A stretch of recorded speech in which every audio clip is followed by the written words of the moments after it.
He ends up with the 6 blocks, 3 steals, 20 rebounds. Not sure how many other plays he impacted. What did you see from him, especially defensively? And how did you feel like that impacted the match? Yeah, he was phenomenal tonight, and it just shows you how elite he is as a player. That he can have a 7 for 20 night and still dominate a basketball game. For the group, I really felt like this might be my favorite win we've had all season, just because we weren't efficient offensively, but because of our crashing, because we limited them in transition, limited them to one shot, like all of the things that we've preached, that give yourself a chance to win every night if you have an off shooting night and an off offensive night. We did tonight, and it just the group was great. We had so many different contributions at different times. Max and Gabe with the offensive rebounds late, some defensive plays from Cam, just really good stuff. And then AR, LeBron, AD, they were great as always. With Austin, we mentioned something to him the other night where he's been, trying to turn the corner a little more and attacking, and he likes to talk about himself as like says I'm not fast, I'm not an athlete. Obviously, that's relative, being in the NBA. But did you have that conversation with him about the thrust that he can do getting downhill? And because it seemed like there was a lot of what you call the paint to great tonight. Yeah, we talk about it all the time with him, and a lot of that discussion is centered around his decision making once he touches the paint. There's one play I think Sabonis got a block from behind where he might have, there's a late contest, but he might have had a guy in the corner. Outside of that, he made great decisions when he got downhill, and he just provides us with, again, that thrust, particularly in the half court. I think he's a great athlete. I'll be honest with you. I think he's a great athlete. Maybe not the 1% of the NBA, but he's in the 1% of the world. Yeah. LeBron's second game back since the absence. What did you make of his night? Did you see a similar approach that you saw in the last game against Memphis? Yeah, I did. I thought the group played the right way offensively, particularly to start the third quarter. I ended up not having to use the timeout, but I challenged them at halftime to just go play, not walk the ball up, get into our stuff quicker, play like we do most of the time in the first half to start the third. Because of the timeout situation, just the game flow, I didn't end up using that timeout 4 minutes in, but I thought he was a big part of that. Getting to second actions, being a screener, being a hub. I guess outside of a couple guys, we didn't get like great shooting nights from guys, but the way we played and the process with which we played, I really liked. JJ, we asked you before the game about the corner crashing and the offensive rebounding tonight. 15 offensive rebounds, obviously. A lot of that for AD was in the paint, but Max had 3, and several guys had some key corner crashes. What did you make of that and just continuing to emphasize that? Yeah, I thought it gave us not just extra opportunities, it gives you life.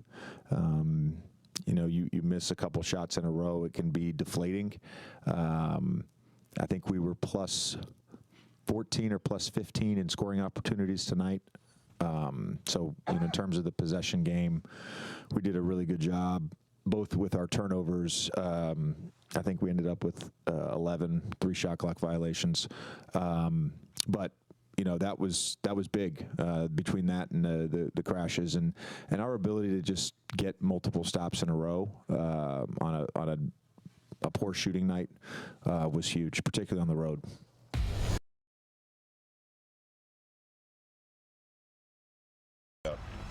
That's pretty good. Rob, what 2 do you think plays is in 1 possession? Yeah, what do you think is more meaningful, being the Carl's Cam moment of the game for LeBron, or this, most minutes played in NBA history? 57,471 to 57,446 by Kareem Abdul-Jabbar. That's just minutes. It's the Carl's Minutes, Cam. bro.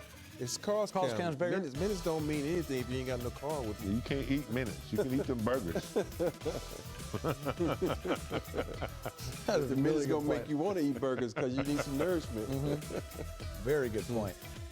Impressive, nonetheless. LeBron scored 19 points and led the team with 7 assists. Let's go inside the Laker locker room.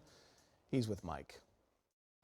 Well, LeBron, encouraging to win a road game when you shoot poorly as a team like this. I think only 40%, but defense, offensive rebounds. What stood out the most to you? Our defense stood out the most. I mean, obviously, when you shoot 40% on the road, there's a couple factors that has to happen. You can't turn the ball over. Bless you twice. You can't turn the ball over, and you got to get timely stops, and we did that throughout the course of the game. JJ was talking about low man rotations the other day, how important that is against a team with Sabonis and their guards. You guys were doing that, and then AD's got the 6 blocks, 3 steals, 20 boards. You've seen that before, but how did you get together with the scheme there and kind of build up upon what you've been doing as a defense? AD is special. Don't take those performances for granted and just say that's just AD doing AD. No, that's just a special talent and a special player. And I mean, we needed every last one of those 20 boards.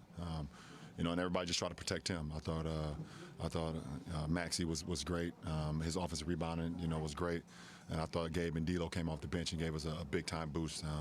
We needed it. The team defense has been trending in the right direction. JJ mentioned coming into the night that you guys had the best defensive rating in the league over the last 3 games, and then obviously get the win tonight, and that was a strong part of it. Yeah, I mean, How do you fit in ideally to Yeah. this defensive scheme? who, me? Yeah. Whatever. I mean, get stops. One defensively is, I think, the number one thing is about being accountable and holding your guy and understanding don't just let blow-bys happen in whatever the case may be, but also being on the stream with the other 4 guys on the floor. And it starts with communication. And I think we've been communicating at a high over the last 4 games, like you mentioned. We're going to need to continue that. I know we talked to you about it at shoot around, but you obviously have passed Kareem tonight for all-time minutes in the regular season. Have you had a chance to reflect on that since? Well, no, the coach came in and congratulated me. My teammates said, so